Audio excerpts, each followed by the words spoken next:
Good morning, afternoon, or evening, depending on where you are and what time of day it is when you watch this video. My name is Z, and welcome back to my gaming corner. In this, our fifth episode, we are continuing Titus's journey. We found the airship in our last episode. We were told that Xanarkand was destroyed 1,000 years ago, so he's in this very strange world. Let's go over here and talk to Riku again and continue our story. You said... you play blitzball? Uh-huh. You know, you should go to Luca. Someone might know who you are, or you might find someone you recognize. Luca? Huh.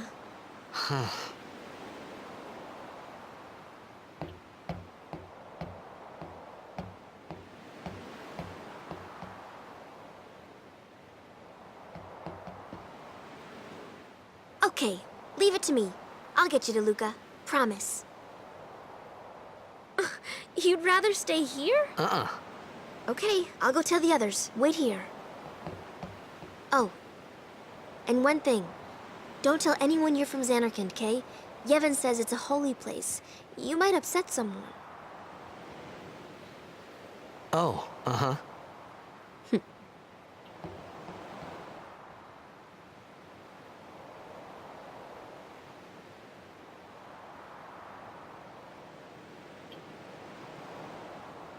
My Xanarkand? Some kind of holy place? Yeah, right, I thought. Since when? Yevon? Sin? Luca? I thought Sin just took me to a faraway place, that I could go back in a day or two. But 1,000 years into the future? No way! Whoa, whoa!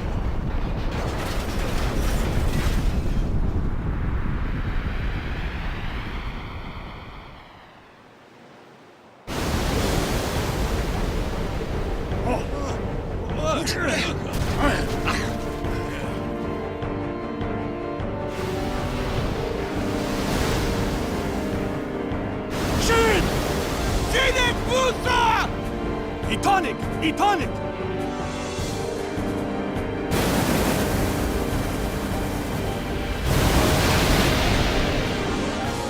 Whoa! Ah!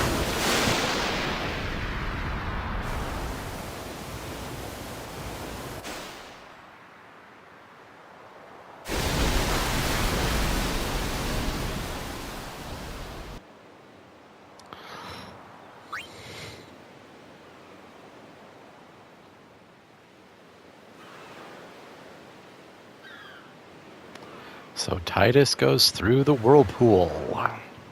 Where are we going to end up?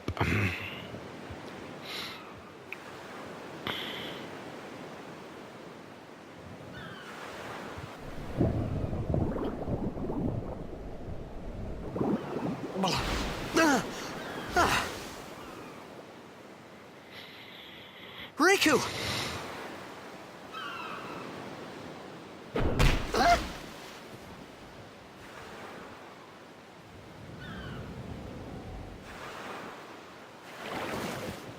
Blitzball!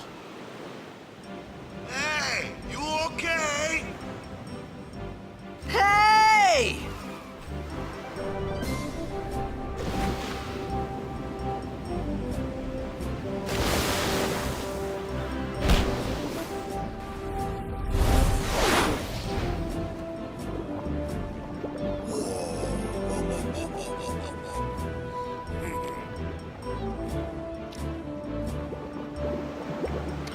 Okay, so we are here on the Isle of Besaid. And the first thing you want to do before you do anything else, you want to swim over here and go to this little alcove over here on the beach. And you want to open this treasure chest because you're going to get the moon crest. And this item is vital for upgrading your celestial weapons much later in your adventure. But this item, when we get to the Calm Lands, far in the future will allow us to activate Yuna's ultimate weapon. So when we get to one of the hardest bosses in the game, which is right after the Calm Lands, we can just annihilate the boss super easy. So we got the Moon Crest. Be sure to get that in your adventures. And then if you swim over here to this other beach, there should be another treasure chest right over here. And this chest has 2 antidotes in it. Perfect. And now we can go over here and we can talk to the most popular person in Japanese culture in this game, Waka, who is voiced by the legendary John DiMaggio.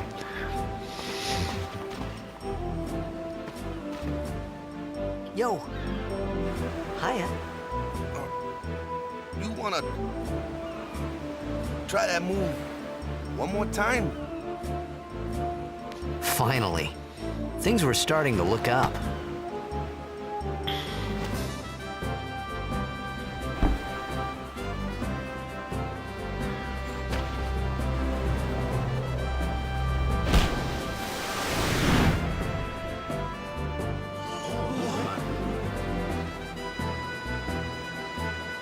You know, amateur. Who you play for? The Xanarkin Apes. Uh-oh. What team you say again? I meant, forget that. I got too, close to Sin, and my head's all foggy like. So, I don't know where this place is. Or even where I came from. Sin's toxin got to you. But you're still alive. Praise be to Yevon.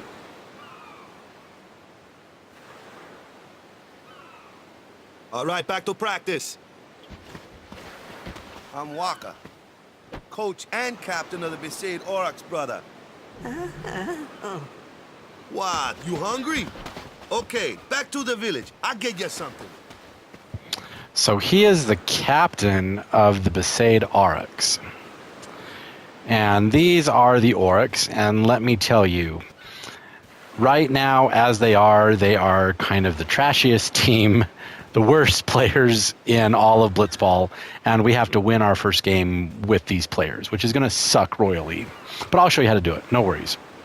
Now, did you notice how when Waka said, oh, you got too close to Sin, but you're still alive, praise be to Yevon, and then they did that bow to him? You saw that in our very first episode when we were in Xanarkin. The 3 kids he signed the Blitzballs for, they did that same move, and we're going to learn what that is in just a little bit after we get closer to the village.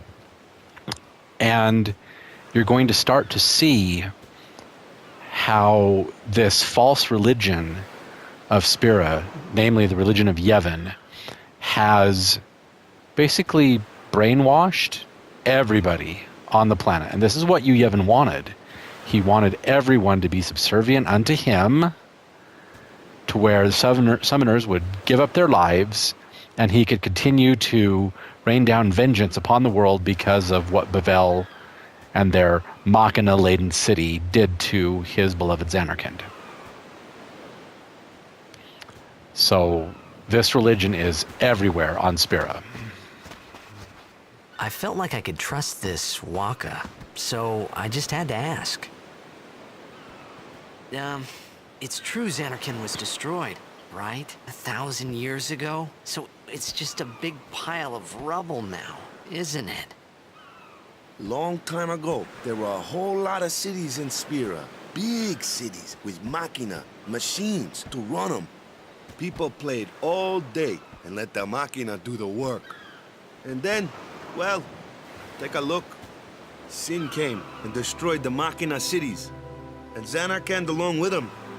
Yeah, that was about 1,000 years ago. Just like you said. If you ask me, Sin's our punishment for letting things get out of hand. What gets me, though, is we gotta suffer because of what some goofballs did way back when. Of course, we must always repent for our sins. That's important. It's just that it's hard to keep at it sometimes, you know? It was just as Riku said. Waka and Riku couldn't both be lying. Why would they?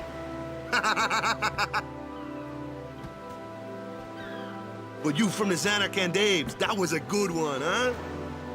Hey, I'm not saying that team never existed, yeah? But you gotta figure, a team living in luxury like that be pretty soft, eh? I appreciated the fact that Waka was trying to cheer me up. But at that time, all I could think about was everything that happened to me. All this started with Sin. Maybe if I could find Sin one more time, I could go home. For now, I just live life until that time came. No more worrying about where or when I was.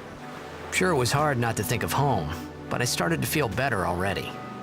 A little better, maybe.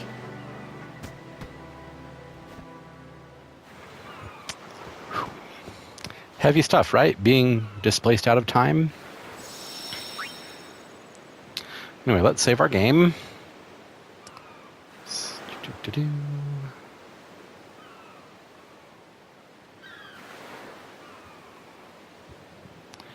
And let's continue on into the Isle of Besaid. Hey, it's this way. It actually isn't. But Waka is going to give us a very interesting proposition in just a moment. And I love this music.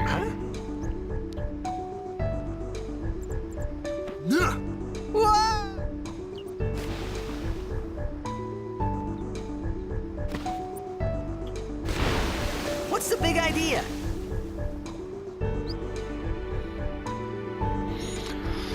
Okay. You remember how I told you that I would give you a reasonable way to do the grinding to where you can be powerful enough to win the game and not have to worry about being in one place grinding for 53, 54, 55 hours at a time? Yeah, no. What we're going to do, we're just going to swim around this area for a little while.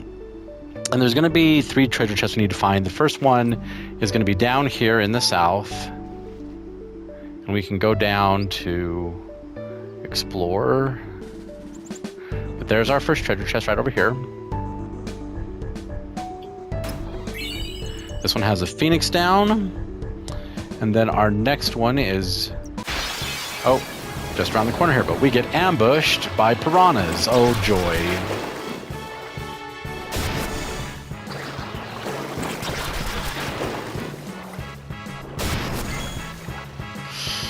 So, Titus has an overdrive. We're going to do spiral cut. We'll do it on the big group. Or no, that's just one. Let's do it on the big group right there.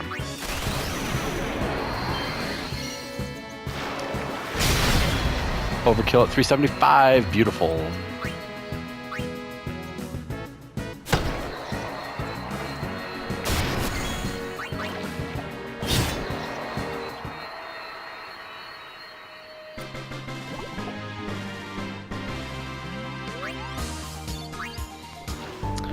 Okay, so right around this corner, we'll find our second chest right there.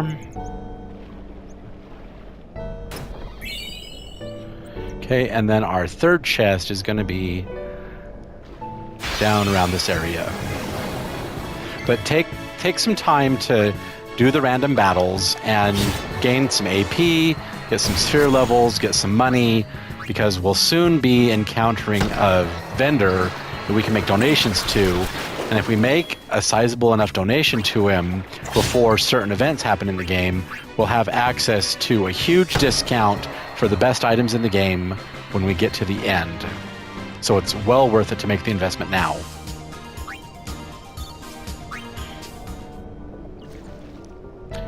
And if you just get into the mindset of going into each new area and just run around for like 35, 40 minutes or to an hour, just run around these areas, just go back and forth, just fight the monsters as long as you want, and just level up some. Get some money, get some AP, and it'll just make your playthrough much easier as we go along in the story.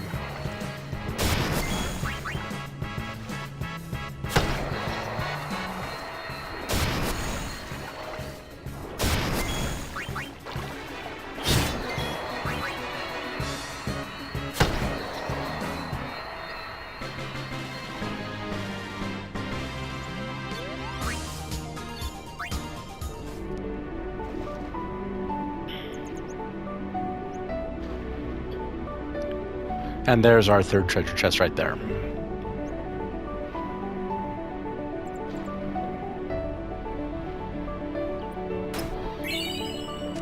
Two more antidotes. Perfect.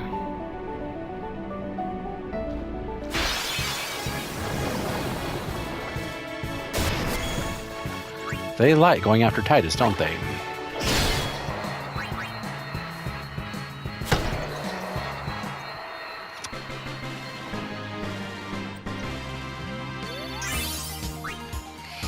All right, we gained a sphere level.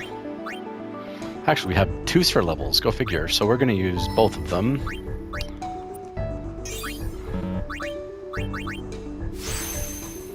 And we'll raise his attack power by 1 point. Beautiful.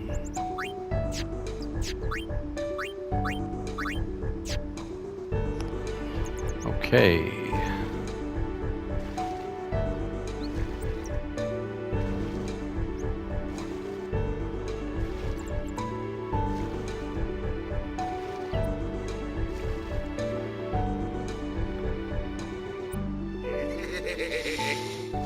And here's the proposition. Let me go! Got a favor to ask you. You want me on your team, right?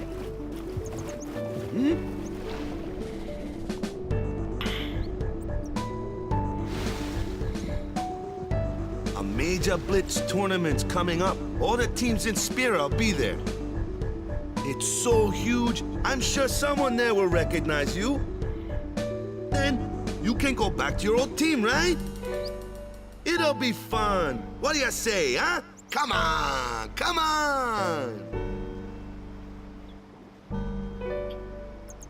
Sure thing.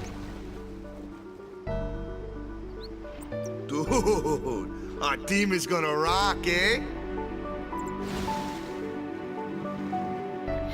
But did you hear how nonchalant Titus I thought was? then that Blitzball and Sin were the only 2 things that Spiria and Zanarkand had in common. I wasn't too far off either.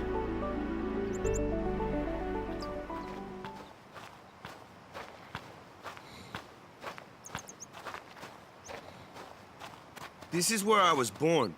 I started Blitz when I was 5. I joined the Aurochs at 13, 10 years ago.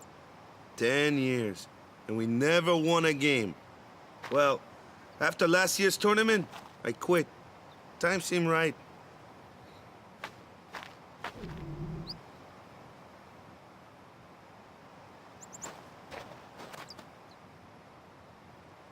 So, after quitting, I got this new job, yeah? But every time my mind wandered, I thought about the game. 10 years without a single win will do that. My first match last year was my big chance. But something else was on my mind. I couldn't focus. Nice excuse. Hey, hey! So, you want to win the next tournament? Go out with a bang. So, what's our goal? I don't care how we do. As long as we play our best. If we give it our all, I can walk away happy. No. If I say, what's our goal? You say, victory! When you play in a blitzball tournament, you play to win. Victory? You're serious?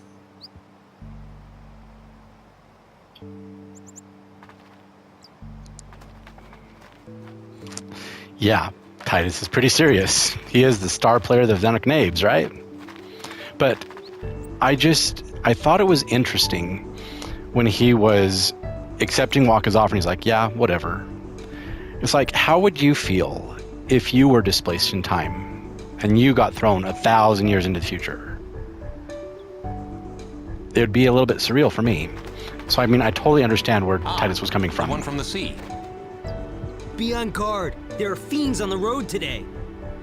After surviving your run-in with Sin, it would be a shame if something happened now. Who are they? Luzu and Gata, Crusaders. Huh? Crews of what? What, you forgot that too? Hey, sorry. Don't worry about it. I'll help you out. Cool. In return, come tournament time, I'll make sure we take the cup.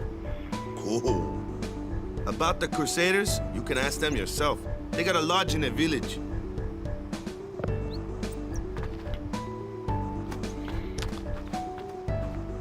Welcome to Besaid Village.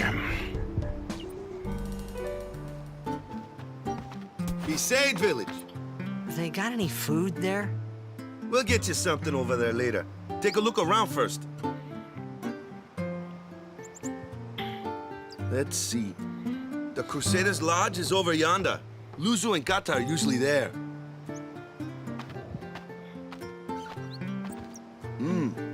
All right. Over here. Huh? What's up? You do remember the prayer, right?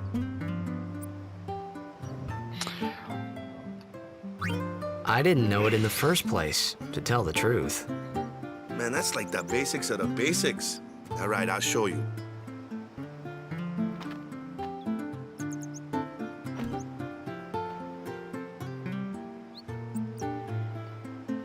Go ahead, you try.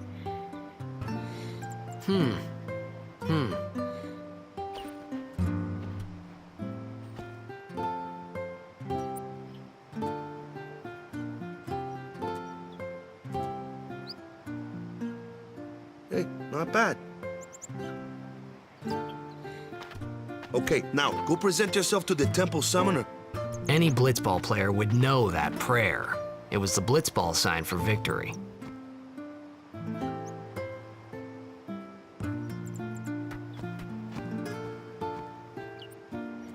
Interesting. Really interesting. Anyway, let's plunder the village, shall we? We'll get a phoenix down from this chest. I thought I had a map for Besaid Village.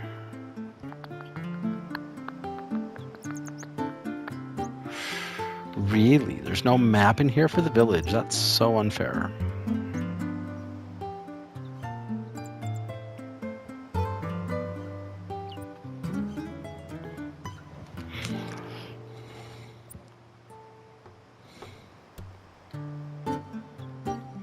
Okay, so we're just going to explore the town.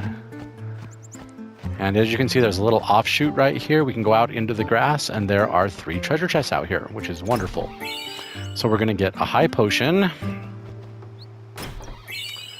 400 gil, and 2 more potions. And while we're here, stop off at the Crusaders' hut, and you can pick up the Albed Dictionary, Volume 1. It'll be on the floor after the events of the temple. Hey, you! You were attacked by Sin, right? Recently, was it? I think so. So, Sin can't be far, right? You're not hiding anything, are you? Why would I? If Sin's nearby, it'll attack the island for sure. But it hasn't. I wonder why. I'm sorry. I really don't know anything. To tell the truth, I don't even know what the Crusaders are. You're kidding, right? Sin, the toxin. Gotta tell him who we are. Yes, sir. The Crusaders are sworn to battle Sin. We have chapters throughout Spiria, accepting all who wish to join our struggle. The hero Mihen formed the Crusaders 800 years ago as the Crimson Blades.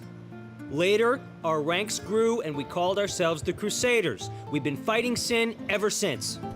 What? You've been fighting 800 years and you still haven't beat it?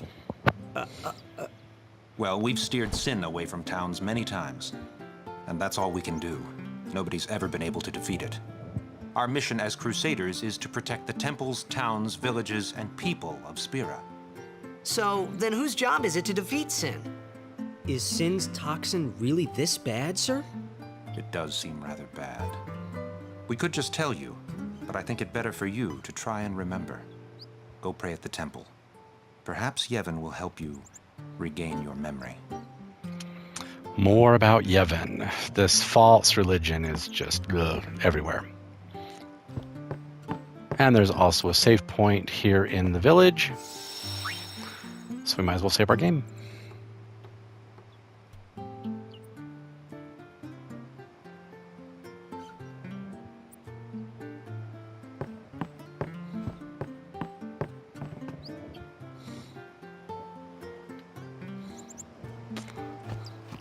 Okay, we were told to go talk to the temple. We basically have all the treasures in the village.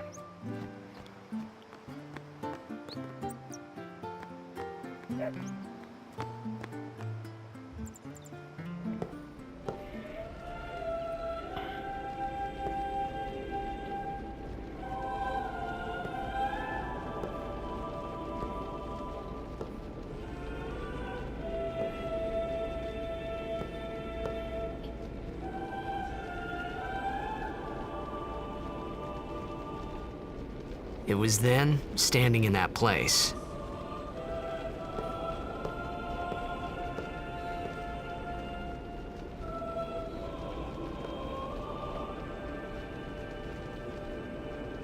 I began to realize how different this world was from my own.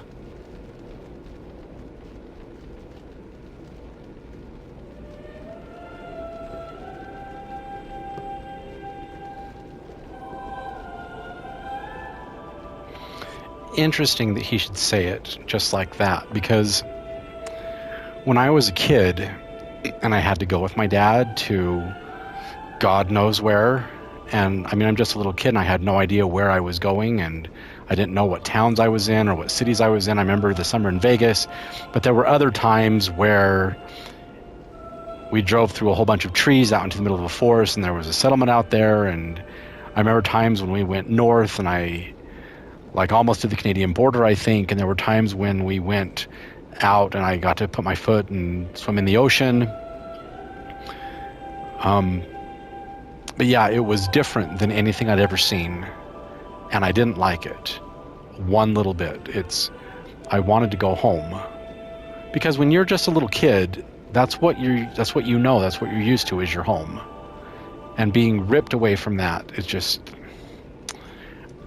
I understood exactly how Titus felt when he's like, I was finally beginning to realize just how different this world was from my own. It made perfect sense to me. Let's go talk to the maester over here.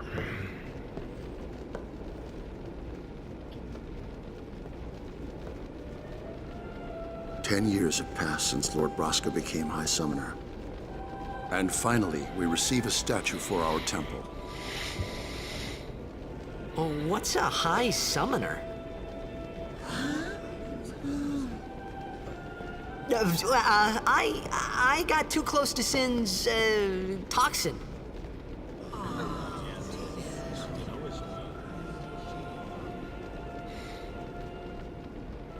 It was funny hearing myself make the same excuse over and over.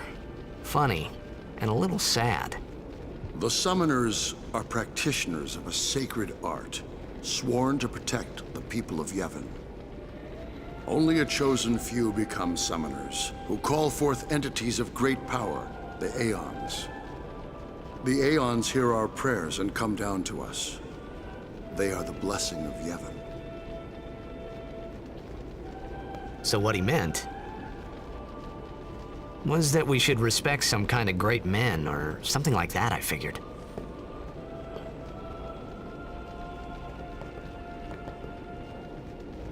Pray hard, and the toxin will surely release its grip on you. Me favorites Lord O'Holland, ya? Spitting image of me old hubby. Let's go up the stairs.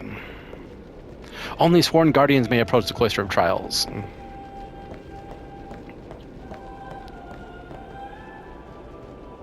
The village was attacked by Sin when I was just a little kid, ya? The village was burnt to ashes. I still have nightmares of that day. So what we'll find as we travel across Spiria is the towns and villages are made of materials that are easily destroyed but also easily rebuilt, and only the temples of Yevon show any sign of permanence.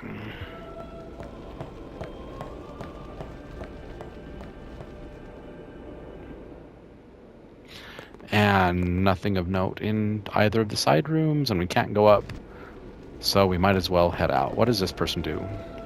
With the statue's guidance, I'm sure our apprentice is doing fine. Okay.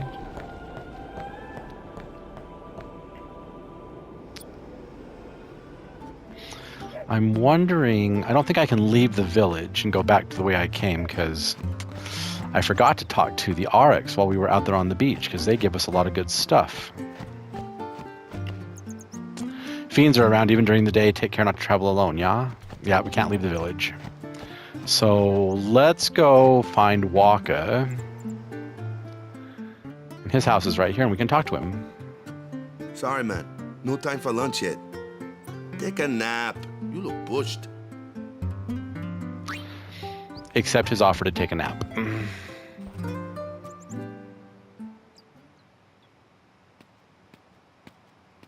You could at least go see how they are doing.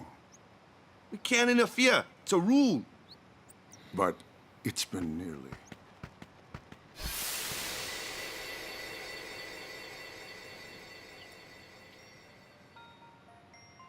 But it's been nearly.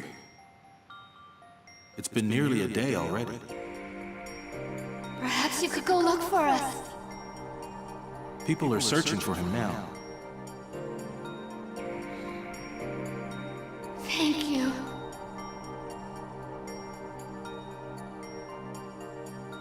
Who cares whether he comes back or not? But he might die. Fine, let him. Do you hate him so? But if he dies, you'll never be able to tell him how much you hate him. So even then, it's the only way a child would hate a parent is if they were abusive to him. I know that from personal experience. Waka?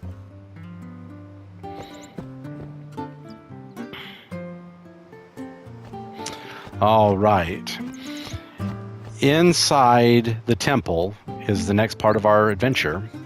And this will be the introduction to one of the main things we have to do all throughout the game, and that is solve the puzzles of the Cloister of Trials. Is something wrong? The summoner hasn't returned from the trial. Eh? Well, apprentice summoner, really. Huh? There's a room in there called the Cloister of Trials. Beyond is where the apprentice summoner prays. If the prayer is heard, the apprentice becomes a fully fledged summoner. Remember? So someone is in there somewhere and they haven't come back out. Right, I got it. A day's already gone by. Is it particularly dangerous in there? Sometimes, yes. Why don't you go in and help? There's already guardians in there. Besides, it's forbidden. Hey, but what if something happens? What if the summoner dies? The precepts must be obeyed. Like I care.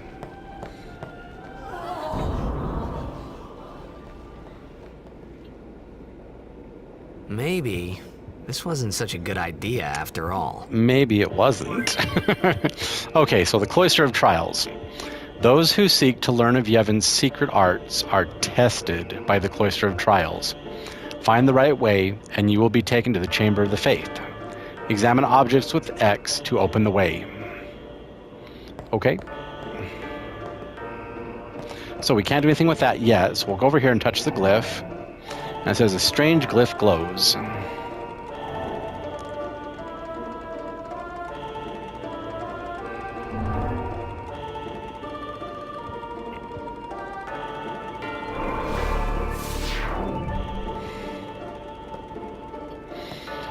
And now we can touch this glyph.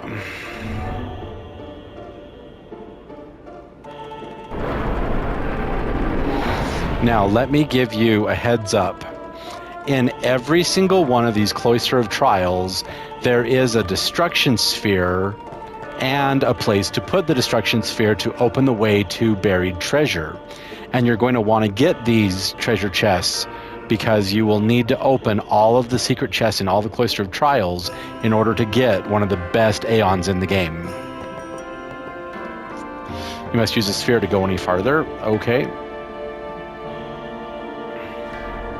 Glyph spheres open the way to the Chamber of the Faith.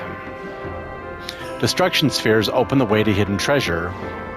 And it seems that Besaid spheres are also necessary.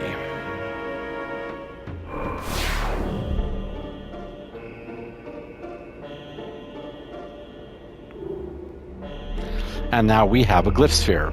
And we can only carry one sphere at a time.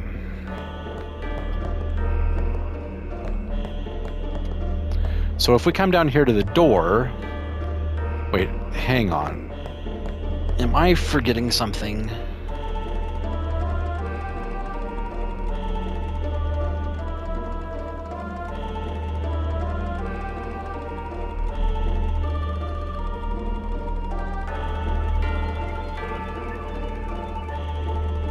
Oh, nope, we're supposed to use this sphere to open the door. Door is locked by an unseen force. We see a sphere-shaped recess, so we're going to insert the glyph sphere.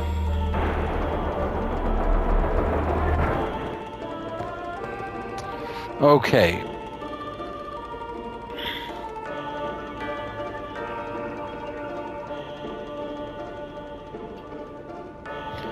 Okay, and then if we come in here, there's going to be another open panel, and we need to take the glyph sphere. Where's the next open panel?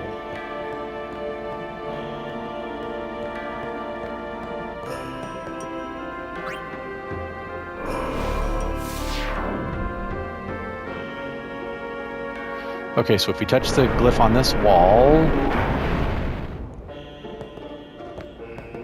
Okay, so that is a destruction sphere.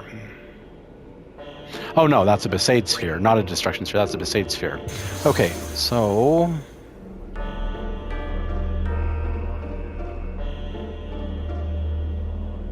Okay, so what we're going to do is we're going to take this Besaid sphere, and we're going to stick it in this pedestal right here to open the way to a destruction sphere.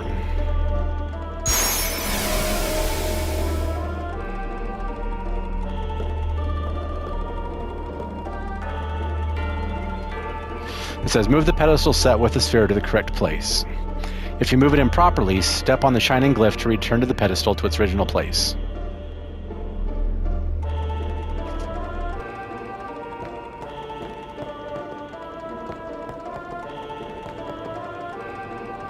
Hang on, I think I'm doing something.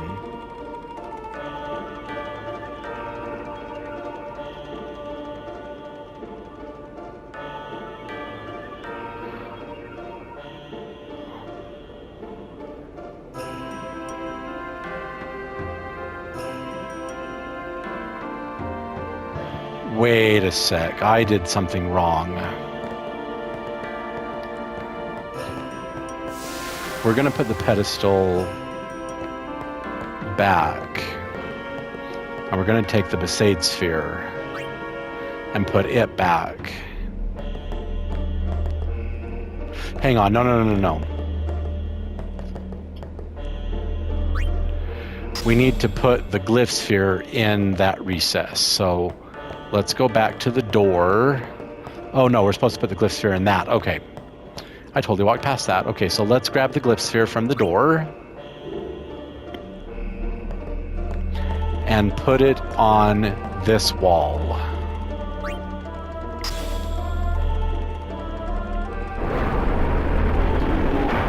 And that opens the way to our destruction sphere. Okay. And then what we're going to do is we're going to put this destruction sphere in the place where we took out the Besaid sphere, and this will open the way to the treasure chest.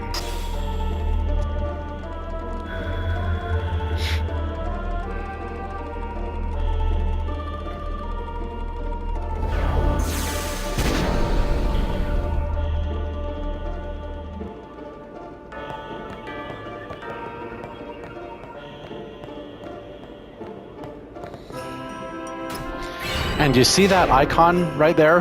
That is the symbol for the most powerful Aeon. And it says you can obtain hidden items by using destruction spheres. So we got the destruction sphere chest out of the Besaid temple, so now we can push this pedestal to the back of the room and open the way to the Chamber of the Faith.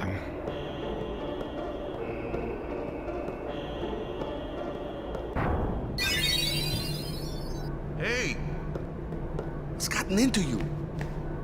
Hey, it's okay. Only summoners, apprentice summoners, and their guardians can enter here. It's a tradition, very important. So what about you? Me? I'm a guardian. A guardian?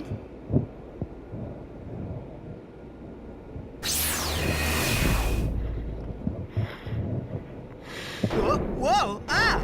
Summoners go on a pilgrimage to pray at every temple in Spira. Guardians protect them. The Guardian's in there now. One of them's got a short fuse, and who knows what the other's thinking. Well, now that we come this far, might as well go all the way.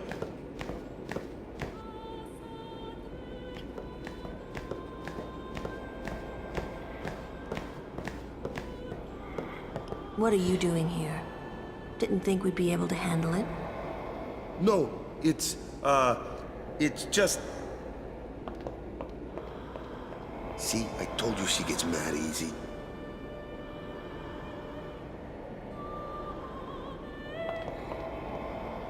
Is the summoner all right?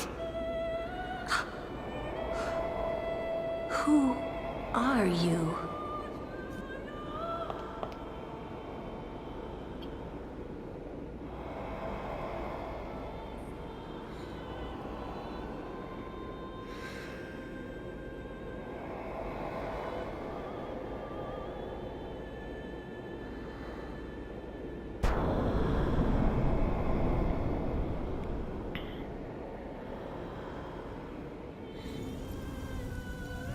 Yuna looks so good in the cinematics.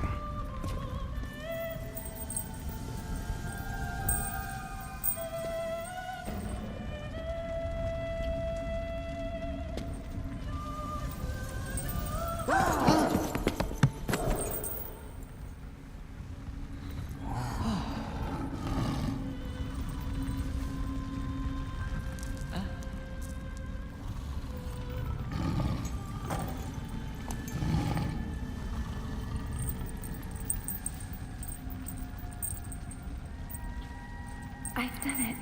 I have become a summoner.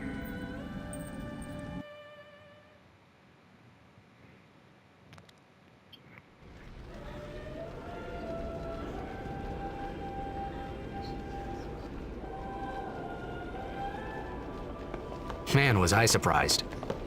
And here I was thinking summoners were all old geezers.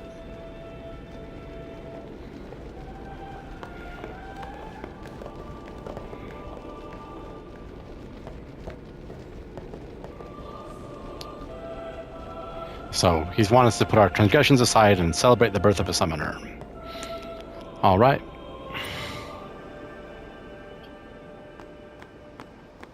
Hey, over here!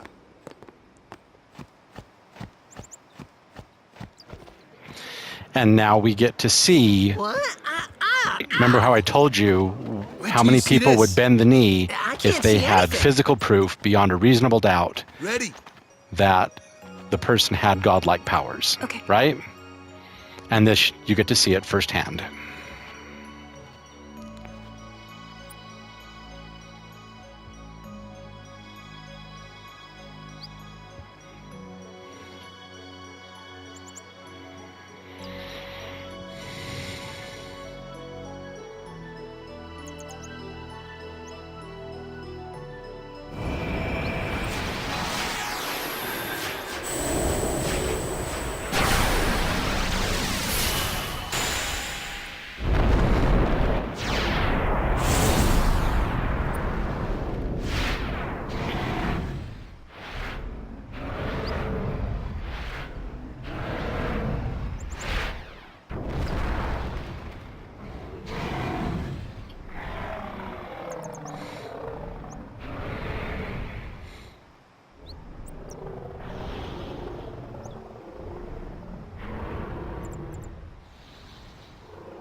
I had never seen anything like it in my life.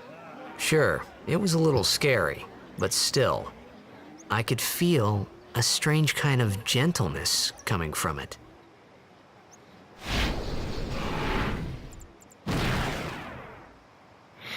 And you can name every single one of your Aeons in this game.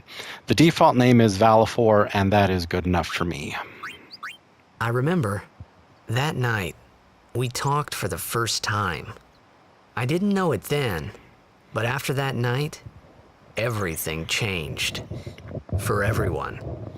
For me.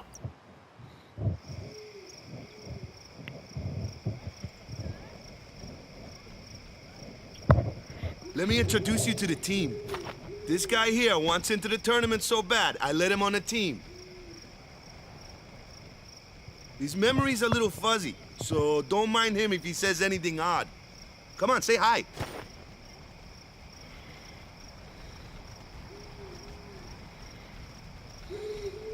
Hi guys. So what's our goal? To do our best! Nope, we got a new goal now. Our new goal is victory! To win every match, defeat every opposing team, to bring the Crystal Cup back to our island. That's all we need to do to win. Easy, huh? Victory! Victory! Victory! Victory!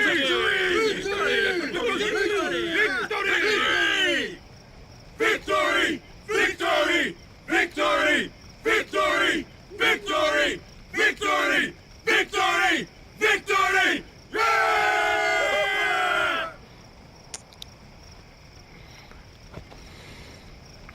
Hey, I was hoping you'd join the team all along, yeah?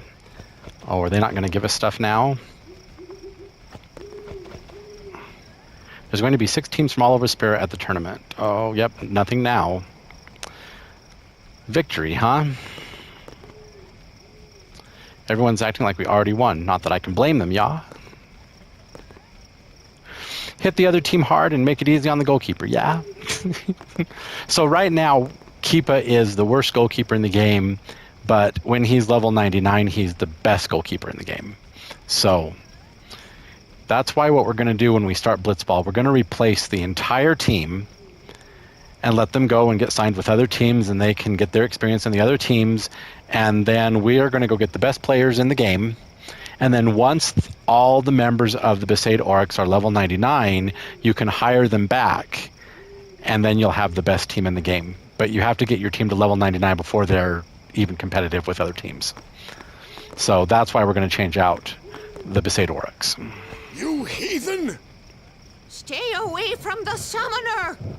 You're a bad man! Lady Una, be careful. But it was really my fault to begin with. I'm Yuna. Thank you so much for your help earlier. Huh? I'm sorry about that. Wasn't I not supposed to? Guess I kinda overreacted. Oh no, I was overconfident.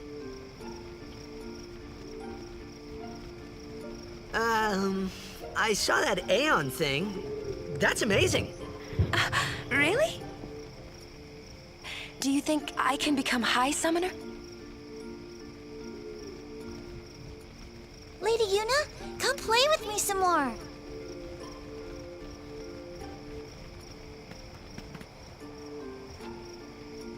So, tomorrow then. Tomorrow? We're going on the same boat, aren't we?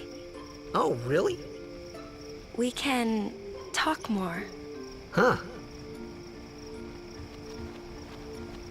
You can tell me all about Xanarkand. She's cute, yeah? Okay, this choice right here may seem innocuous, but I promise you it's not. If you say that yes, she's cute, you will start a relationship path that will mean that when you get Blitz Ace, Yuna will be the one to throw the ball to you to do the big final hit and do massive damage during Blitz Ace. If you say she's not my type, then you will get another option in Guado Salam to hit on Lulu. If you say she's not my type and then hit on Lulu in Guado Salam, then Lulu will be the one to throw the ball to you during Blitz Ace. if you say that Yuna's not my type, and you refuse to hit on Lulu and Guadosalam, then Riku will be the one to throw the blitzball to you during Blitz Ace.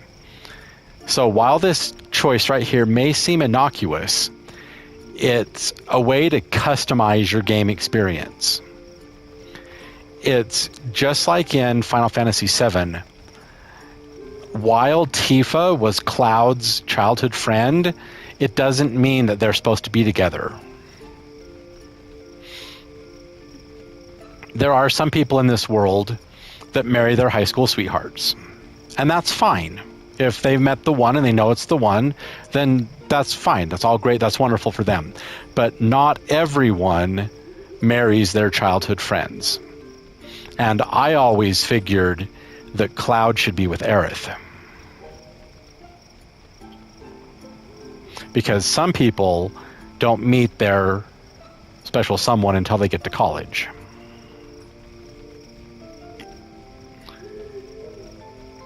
And when I was in high school,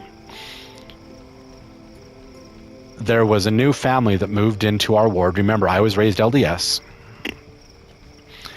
And they had a son. And he was a year younger than me. It was really like a year and a half younger than me. But because his birthday was in August, right before when the school begins, he was only one grade lower than me. And he had ADHD. He found it hard to concentrate in class, and he was a solid D student, like D as in David. And when this family moved into our ward, the mother, her name was Jill. Their first Sunday in our ward, I had just been made the ward organist. And I was playing the organ that day. And she came up to me after all the services were done, and she introduced herself, and my mom came over, and she's like, are you okay? And so she met my mom at the same time, and she asked my mom if I would be willing to tutor her son, because someone who can play the organ like that and who is of my age must have an intelligence far beyond what her son has, and she wondered if I would help her son in school. And my mom said it was up to me. And so I said to Jill, I said, well, what are you looking for in a tutor? I've helped a couple of my friends. I would go over to their house and I would tutor them after school, and we'd do our homework together. But like, what are you looking for in a tutor? And she asked me what my grades were like. Now, remember, my family was basically destroyed. At the end of my parents' divorce proceedings, when the judge asked all of his kids who we wanted to go with, and I was the only one to say I wanted to go home to mom, because I mean, I'm 6 years old. What would you do?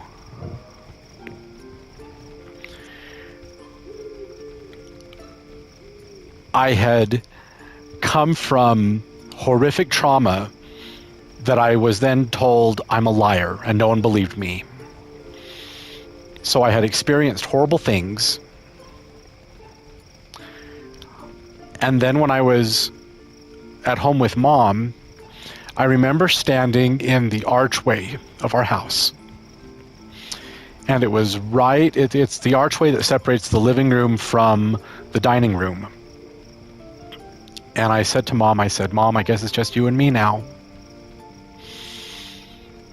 And let me tell you, being able to sleep in my own bed that I got to choose, and not have to worry about people picking on me and people chasing me through the house and hitting me and tripping me and doing stuff to me like siblings in my family did, and not have to worry about that, it was nice. But the other side to this was that because my dad refused to pay child support, my mom had to get a job, And at the time that all this was going down, she had just finished her degree at Salt Lake Community College, and there was an opening. And so she started working at Salt Lake Community College as the secretary to the division chair of the business department at Salt Lake Community College. And she was classified as a secretary 2, and under Utah state law, back in 1991,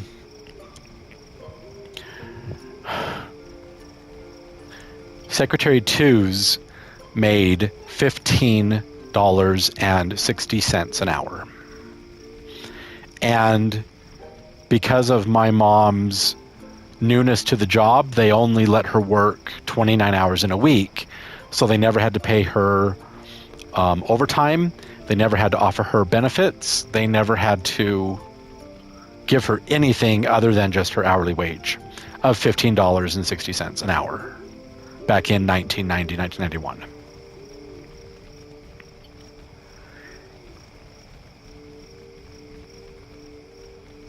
I remember going to the grocery store with my mom, and she was paying with this weird money, because I had seen money. I mean, I was just a kid, but I had seen money before. It was green, and she was paying with this money that was like orange and yellow and red. It looked like Monopoly money, but the people at the store accepted it, and we were able to buy our groceries. And I asked my mom when we were driving home that night, and I said, "How were you able to purchase our food with Monopoly money, Mom?" And she said, "That wasn't Monopoly money. Those were food stamps." I know what it's like to live below the poverty line.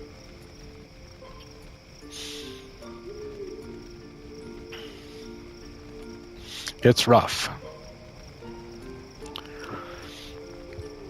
And because Mom had to work at basically the same time when I was in school, there wasn't really much of a problem. The problem that I had, remember, abused, never learned how to form lasting connections or lasting relationships with people, never really learned how to make friends. I had to ride the bus to school. And kids are cruel, absolutely cruel. They would pick on me. They would spit on me on the bus. They would throw gum at me, like they would chew gum and throw it in my hair. They would make fun of how I looked. They would make fun of my haircut because Mom couldn't afford to take me anywhere to get a proper haircut, so she would cut my hair herself. All because my dad wouldn't pay child support, like he was ordered to by the court. And while I was growing up, he never paid child support, ever. And nothing was ever done about it, which is really sad, right? And the abuse I sustained on the bus and at school got to the point where I would have to wake up at 6 o'clock in the morning, and Mom would drop me off at the school at 6:30, and then she would go to work and get to the work by 8, and then work from 8 to 3 o'clock.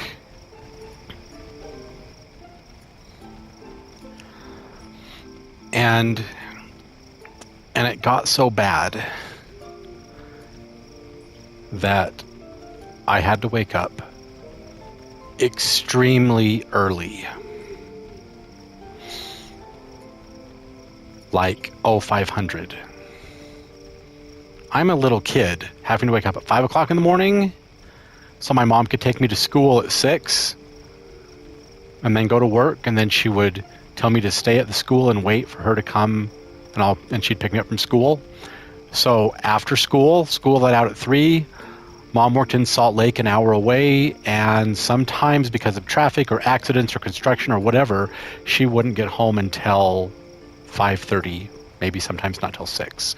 So that's 3 hours I have after school at the schoolhouse, and all I had to do was my homework and then hang out in the library and read books. And I literally read every book in that library over the course of my time in school. So I didn't have any time to make friends and hang out with people after school. Didn't really make any good connections in school. People picked on me. Thankfully, those that rode my bus were in a different class. And I was the only person from Oakley in a class with students from like Francis and Woodland and the other end of the valley. They didn't ride my bus. I didn't have to see them after school and ride the bus home with them. I was the weird kid that wasn't in their neighborhood. So they really left me alone and didn't really talk to me. So I really didn't make any friends. Spent a lot of time alone. And there were times in the middle of winter when I got kicked out of the school because they had to lock up and mom wasn't home yet. So I waited outside the school in the middle of blizzards. It sucked royally. But this is what I told Jill in the church that Sunday when she asked if I wanted to be her son's tutor. I told her exactly the kind of student I was, what my grades were like, all of it. And all I can say is thank God that she asked me to be her son's tutor, because he and I became the bestest of friends to the point where it turned into a relationship and went from friend to boyfriend and then eventually to fiance.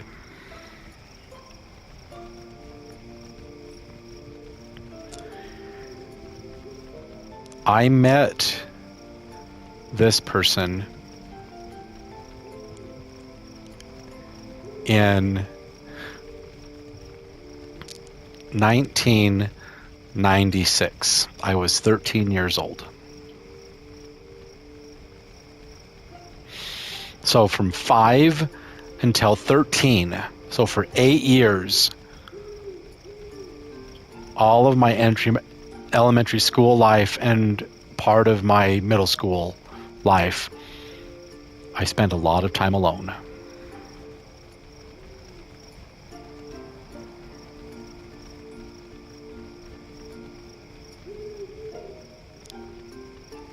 And Adam was the first connection I ever made. That was his name, Adam. And we did everything together. We went skating. We got into speed skating. Being a speed skater, that was fun. We did aggressive inline. We played video games together. We went on road trips together in the summertime. We did everything together, and I loved him so much. And then 2 days before his 19th birthday, I was 20 at the time. Or I was 21, because this happened in 2005. Yeah, I was 21. And it was 2 days before his 19th birthday. He comes over to my house. It's a Friday afternoon. It's right before school was started, and I was packing my stuff, getting ready for school on Monday. And he walked into my house. The doors were unlocked. He didn't knock. He just walked right in. And he said, "Did you leave this door open for me?"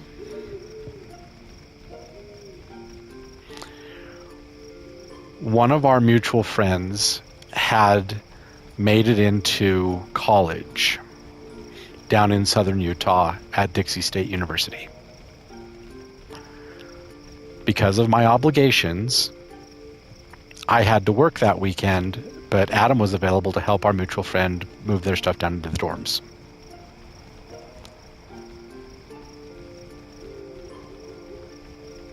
I look back on that weekend, and I should have called my supervisor and said, "I'm sorry, I can't come tonight. I have some family stuff to take care of."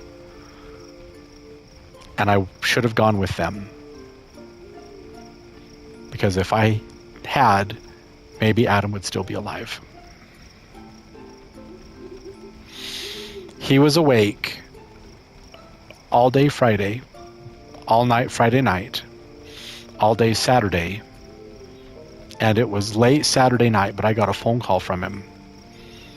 And he said he missed me, he said he loved me, he said he wanted to come home that night and be with me, and he sounded odd. And he told me that he had about 26 Red Bulls and God knows how many monsters and rock stars. And he said that he was completely wired.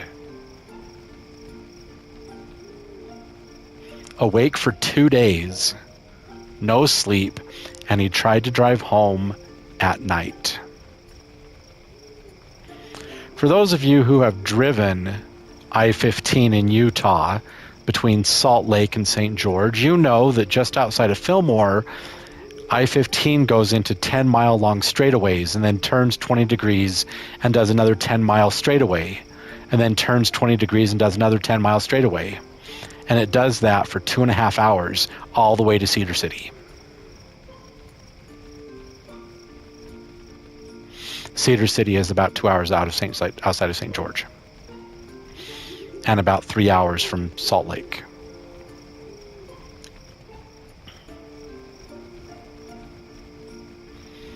Adam tried to drive home at night, and when you're on a straightaway at night, those white lines going past act like a hypnotizing agent. And even though he had taken 26 Red Bulls and God knows how many monsters and rock stars, he fell asleep at the wheel, driving 80 miles an hour on the freeway. I got the phone call Sunday morning right before church that Adam was dead.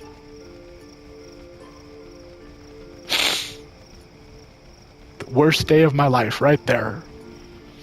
The person who I was engaged to, who I knew was the one for me,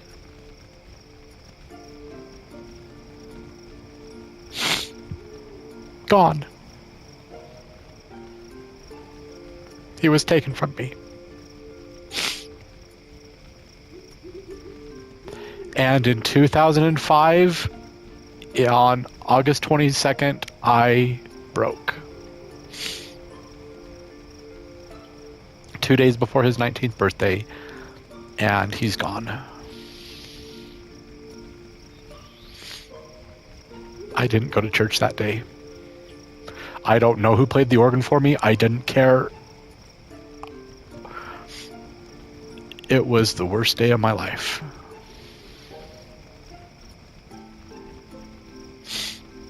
I was at the funeral. I played at the funeral. And there were times that I couldn't hardly see the music because of how much I loved him and how much I missed him. I still miss him. It's been 20 years since he passed away. It's been 2 decades. I still miss him.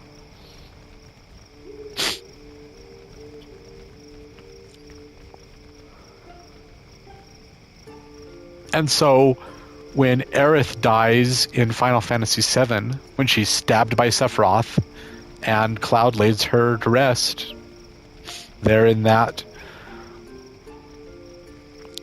Mako pool in the Temple of the Ancients,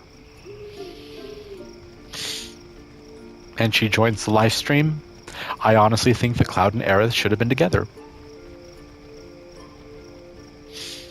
So even here in Final Fantasy X,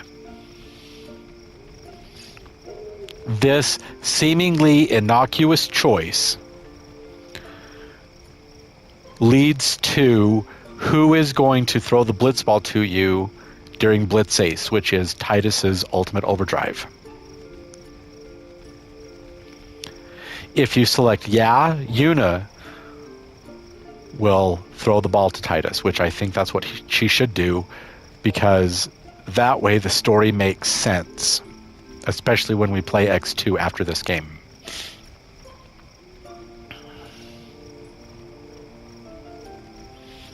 If you say she's not my type and then hit on Lulu in Guado Salam, Lulu will throw the ball to you during Blitz Ace. And if you say she's not my type and refuse to hit on Lulu in Guado Salam, then Riku will throw the Blitz ball to you in Blitz Ace. So I'm going to say yeah, because I really do think that Titus should be with Yuna. And when you see the story of X2, you'll understand why. Don't get no ideas. No promises there, big guy. And Hey, but what if she, comes on to me? Did you see his eyes? He raised his eyebrows at him. If you get tired, let me know. I had a bed made for you. But yeah, did you catch that? He's like, hey, no promises, big guy. And then he raised his eyebrows at Waka. Like, wow, right? Anyway, let's end this episode with one of the most beautiful beautiful cinematics of this game. You actually get to see Lulu's dress in high definition, and you get to see Lulu in high definition.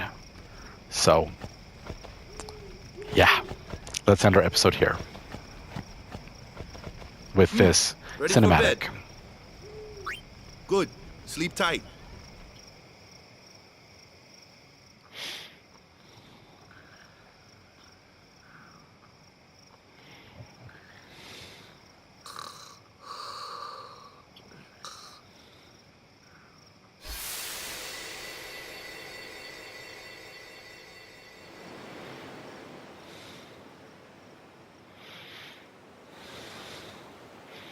So, in our dreams, we're actually dreaming about Yuna, who we just met. Where's that boat? Everyone will find us if it doesn't come soon. You really sure this is okay? Would you take me to Zanarkand? Hey! You said you'd go with me! Oh, hey, I thought Waka told you not to get any ideas. He did? Yeah, so you're coming with me. Hey, stop dreaming! You with a woman? You can't even catch a ball! Oh, what's the matter? Gonna cry again? Cry, cry. That's the only thing you're good for. I hate you. Huh? What'd you say? You have to speak loudly. I hate you! Huh? That's the spirit. You can do it. I hate you! He's dead, okay? Dead.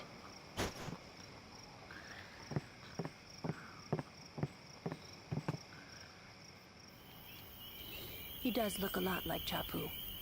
I was surprised too, the first time I saw him. But no matter what he looks like, he isn't Chapu. You shouldn't have brought him here in the first place. Yeah, but he needed our help. Excuses again? Yeah, but... That's it. No more. Enough, Waka.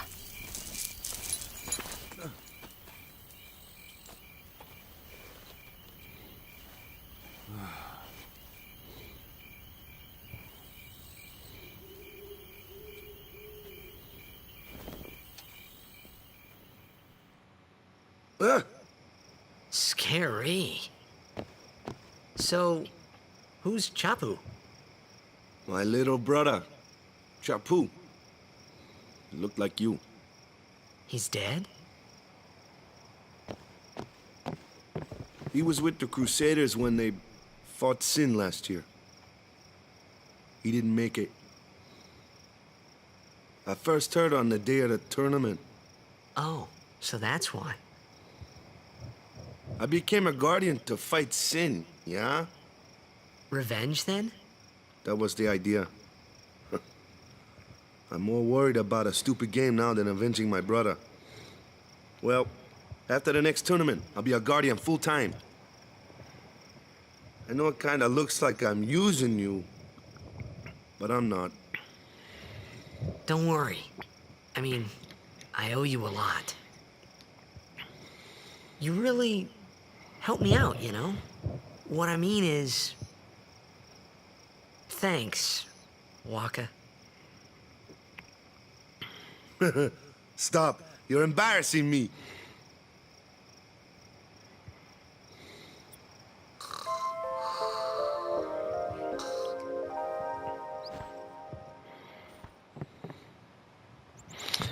All right. Excuse me. What do you think about that? Even in this remote place, the religion of Yevon has permeated every aspect of Spiran life.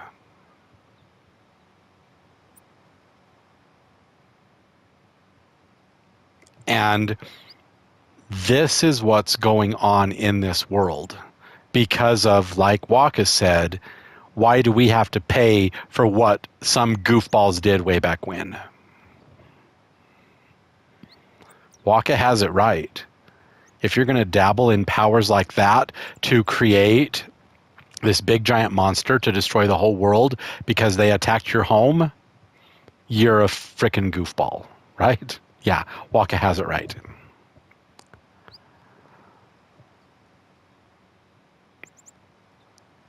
And Titus got taken out of his home where he grew up. Not a very happy childhood. You saw in what he dreams about at night, his dad making fun of him and yelling at him and calling him horrible names.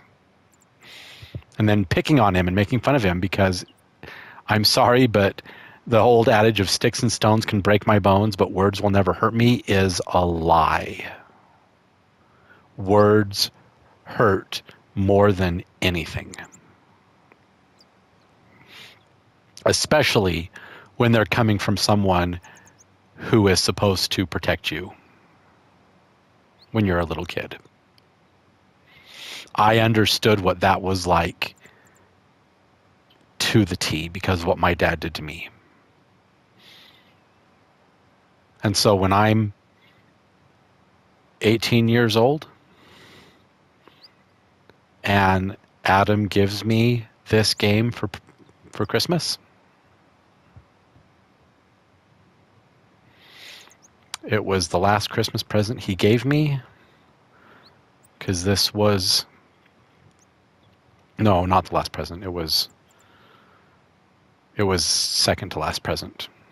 But yeah, he gave me this game for Christmas in 2002 for my PlayStation 2.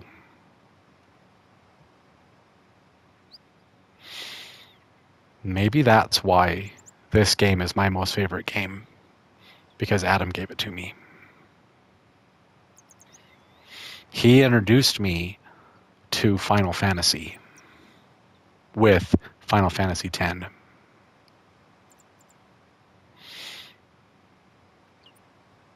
And maybe it was because I needed this series.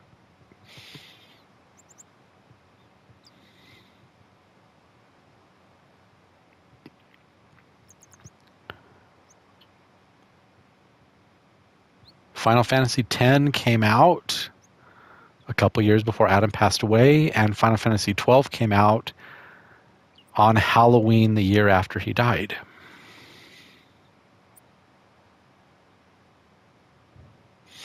But I was playing all the other Final Fantasy games after I finished 10 because I wanted to see more because I love this game so much.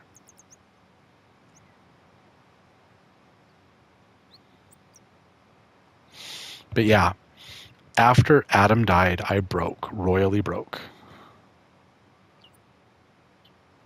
And even when I was in therapy, my therapist told me that while it wouldn't make me inconsolable anymore, I would probably still be affected by Adam's death because you don't get over something like that. Yes, you may file the experience in long-term memory, but he's still dead. I can't change that. And I miss him.